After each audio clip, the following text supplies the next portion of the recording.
Muy buenas tardes, amigos.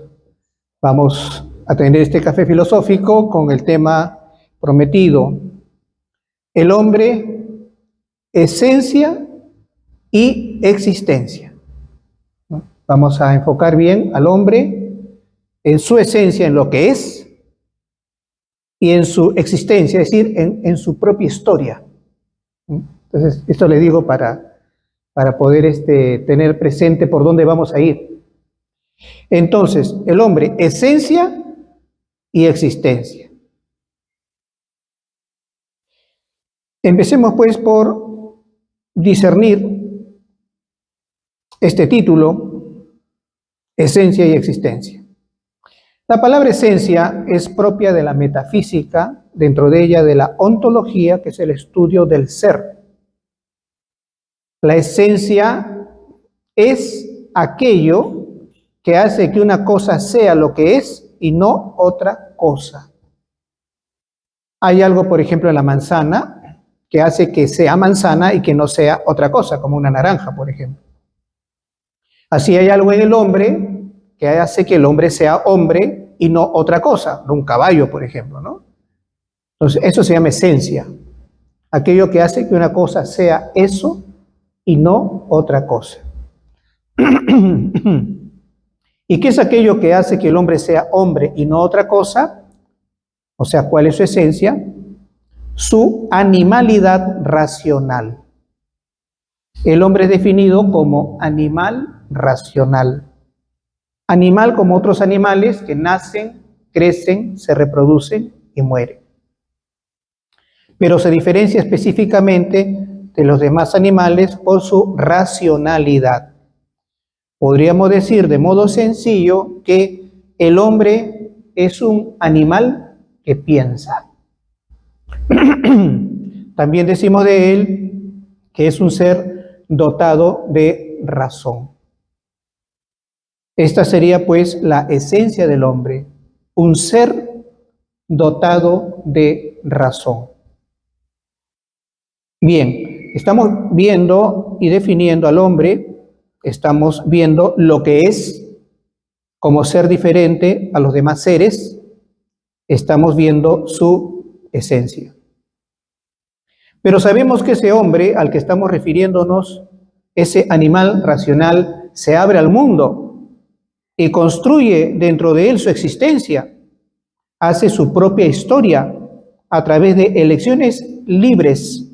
Esta observación del hombre, no solo en su esencia, sino también en su existencia, dio lugar en su momento a la aparición de la corriente filosófica llamada existencialismo. Esta corriente pone el acento en la libertad del hombre para construir su propia existencia. Para no extenderme, quiero mencionar que puede darse tanto un existencialismo ateo como un existencialismo cristiano.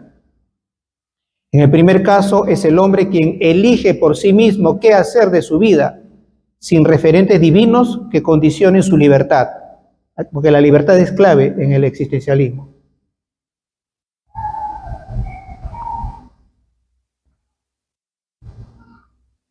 El hombre pues haría uso de su libertad para elegir construir la vida que él quiera. Él sería el gestor de su propia vida y responsable único de su propio destino. En el caso de un existencialismo cristiano, el hombre tendría a Dios como referente para sus acciones libres. Construiría, sí, su propia vida, pero siempre en concordancia con el querer divino. Es común escuchar la frase del hombre cristiano: Señor, yo solo quiero lo que tú quieres. Podríamos interpretar la frase como: Señor, yo solo quiero construir mi vida como tú quieres que lo sea. Pues ahí hay una variación, ¿no? Una diferencia entre un existencialismo ateo. No, yo construyo mi vida de acuerdo a lo que yo quiero, sin que nadie me diga lo que tengo que hacer. al existencialismo cristiano que dice, sí, yo quiero construir mi vida, pero entendiendo que Dios quiere que vaya por este camino. Y sí, yo voy a ser el gestor de mi vida, pero teniendo como referente lo que Dios ha revelado acerca de la vida. En ambos casos se pone el acento en la libertad, pero en un caso, ya hemos visto el tema de la obediencia, en un caso, yo soy libre y solamente me obedezco a mí mismo. En el otro caso, yo soy libre, pero obedezco a Dios. Son dos formas distintas, ¿no? Claro, se entiende, uno es ateo, no hay Dios. No tengo por qué obedecer a otro hombre, obedeceré a mí mismo y lo que me dice mi ingenio. Y en el otro caso, no, yo sí soy creyente y sí voy a realizar acciones libres, pero teniendo en cuenta siempre los mandamientos, las leyes divinas que Dios me ha revelado. Pues vemos que lo que resalta y es común a ambas concepciones, la atea y la cristiana, es la libertad humana para construir la propia vida o existencia. En el existencialismo resalta pues la libertad humana en la construcción de la propia vida, ¿no? Entonces tengan presente eso. ¿No? Estamos hablando de existencialismo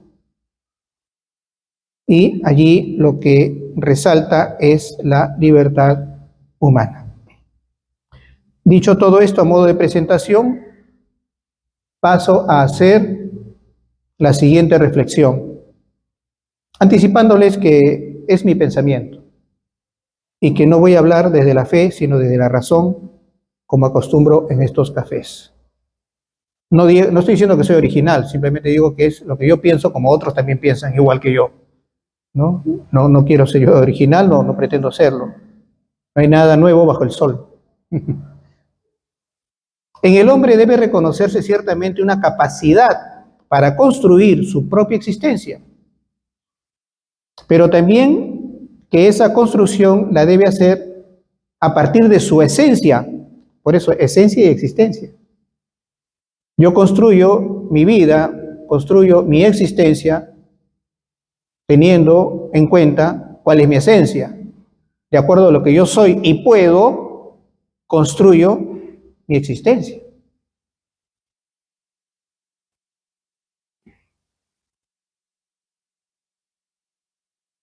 Me estoy refiriendo entonces a que todo lo que el hombre pueda hacer estará condicionado por su capacidad natural de hacer, por su racionalidad y todo lo que ella encierra, y también por su motivación para alcanzar un fin propuesto. Hablemos de ello. En primer lugar, la esencia condiciona la existencia. ¿Cuál es la esencia? Hemos dicho animal racional. Condiciona la existencia, es decir, condiciona la propia historia que ese animal racional puede hacer, de acuerdo a lo que es.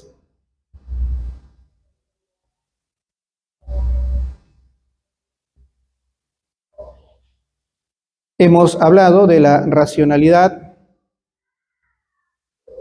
del hombre y la racionalidad comprende, debemos entenderlo, no solo el pensamiento, sino también la imaginación, el ingenio, la capacidad simbólica, la sensibilidad estética. Todo eso está en el espíritu humano.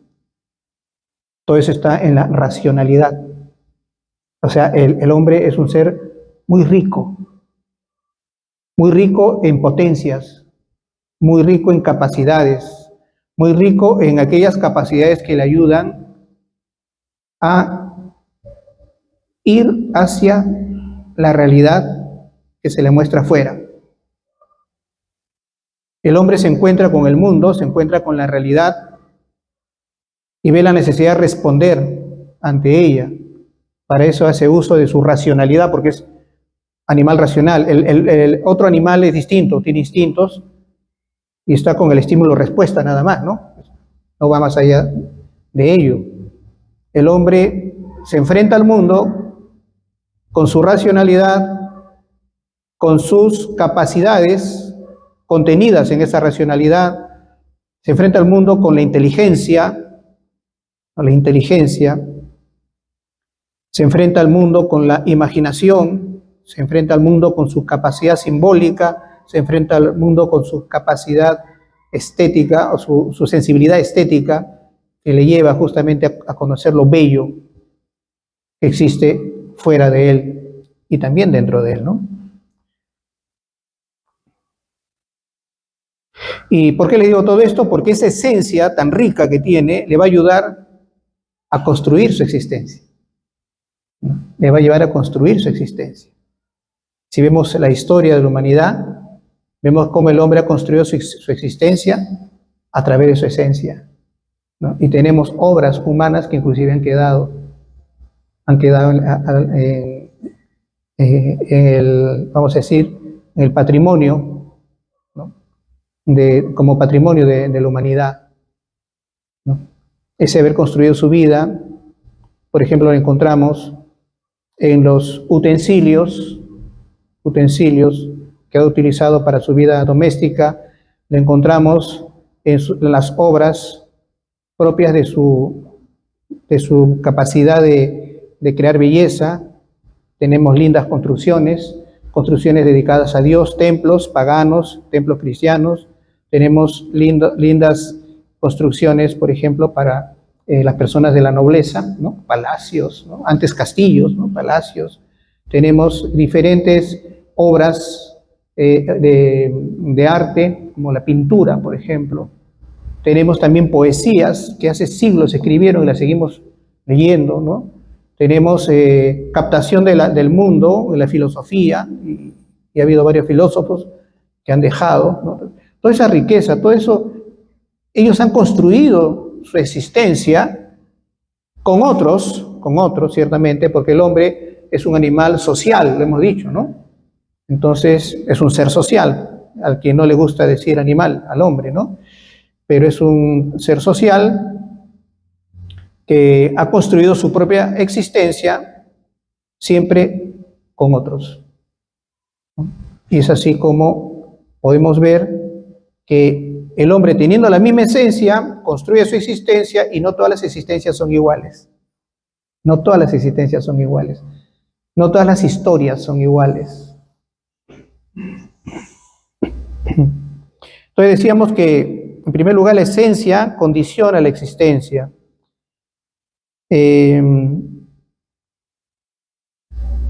Por ello, la libertad que construye lo hace desde las capacidades todas de la propia naturaleza humana. Porque a esto que les he dicho, de que la racionalidad comprende no solo el pensamiento, sino también la imaginación, el ingenio, la capacidad simbólica, la sensibilidad estética, a ello se aúna también la voluntad y la libertad que tiene el espíritu humano, que son componentes también de él. Pero hay algo más. El hombre, al construir su vida o existencia, cuenta con su estructura moral. Y hemos dicho que el hombre tiene una estructura moral, es decir, una estructura moral que le permite distinguir qué cosa es bueno y qué cosa es malo, y que inclusive le ayuda a entender que hay que elegir el bien y no el mal. Eso está en la raíz del pensamiento moral de la humanidad. En cualquier cultura uno encuentra personas que dicen que hay que hacer el bien y evitar el mal. Ahora, ¿qué es el bien y qué es el mal? Las culturas no todas han descubierto de modo preciso, ¿no? ¿Qué es el bien, qué es el mal? Recordemos que había tiempos en que, por ejemplo, había sacrificio de niños, ¿no? Era bueno para esa cultura, ¿no? En la forma de honrar a Dios, ¿no? Ya otras culturas dirán que eso es una aberración, eso no se puede. Pero sí, en la estructura moral está hacer bien y evita el mal. Esta estructura moral ayudará a realizar acciones libres orientadas al bien que hará al hombre un ser virtuoso, encontrando en ello su felicidad, ya que ello es lo que produce la perfección del ser, la vida virtuosa, felicidad o plenitud, satisfacción plena de la vida, de la propia existencia construida con actos libres acertados. Pero hay algo más que decir, la construcción de la propia existencia se hace a través de la educación. ¿Cómo construyo mi existencia, mi vida? A través de la educación. Uno puede elegir a qué quiere llegar, qué tipo de existencia quiere vivir, y el camino para ello es la educación. Yo quiero llegar a hacer esto, quiero construir mi vida en esta dirección, para eso tengo que educarme. Y esto nos lleva a dos propósitos. En primer lugar, la educación para la convivencia, esto es lo primero. Educación para la convivencia. Aprender a vivir en sociedad. Lo vimos cuando tratamos el tema de la educación, ¿se acuerdan? Uno de los 4 fines de la educación es aprender o enseñar a convivir. Enseñar a convivir. ¿Se acuerdan ustedes de Licurgo? ¿No? Licurgo, como cuando le preguntaron en qué debe consistir la enseñanza de nuestros hijos, él les dijo enseñarles a convivir. ¿No? Entonces, esto es lo primero, educación para la convivencia, para adaptarme al medio social, para al adaptarme a ese medio social poder encontrar los recursos para construir mi existencia de acuerdo a mi esencia.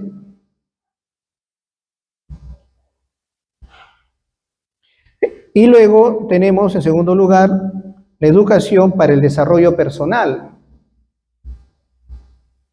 Si, por ejemplo, lo mío es el arte, pues tendré que educarme en una escuela de arte. Si lo mío es la ciencia, tendré pues que educarme en alguna universidad que enseñe ciencias, o en todo caso en una universidad en la Facultad de Ciencias. Y así, educación para el desarrollo personal. En el primer caso, entonces, la educación para la convivencia nos llevará a construir una existencia donde la valoración, el respeto y la justicia se encuentren presentes en todo trato humano. Esta educación nos lleva a dar color, belleza a la vida en sociedad. En el segundo caso, la educación para el desarrollo personal se tiene el propósito de verse realizado, pleno, por haber alcanzado la máxima perfección y gozo en la propia ciencia o arte adquirida a través del esfuerzo por alcanzar las metas propuestas. Es la satisfacción de personal de haber llegado a hacer lo que uno quería hacer, ¿no? Ahora, hay quienes lamentablemente no encajan en esta clasificación. Son los llamados hombres mediocres. Y es bueno decirlo, saberlo y decirlo. Aquellos que por no tener ideales, ojo, ideales, no aspiran a nada que tenga que ver con el desarrollo personal. Nunca sabrán convivir, ni tampoco alcanzar la perfección personal, porque no han tenido aspiraciones. Nada los ha motivado en la vida. No poseen ideales que los muevan a elegir libremente las acciones que conducirían a alcanzarlos. Con lo cual estamos viendo la importancia de la motivación que dan los ideales para iniciar, continuar y terminar un camino donde las decisiones libres construyan realmente una existencia de la que uno puede estar satisfecho y nos permita morir en paz.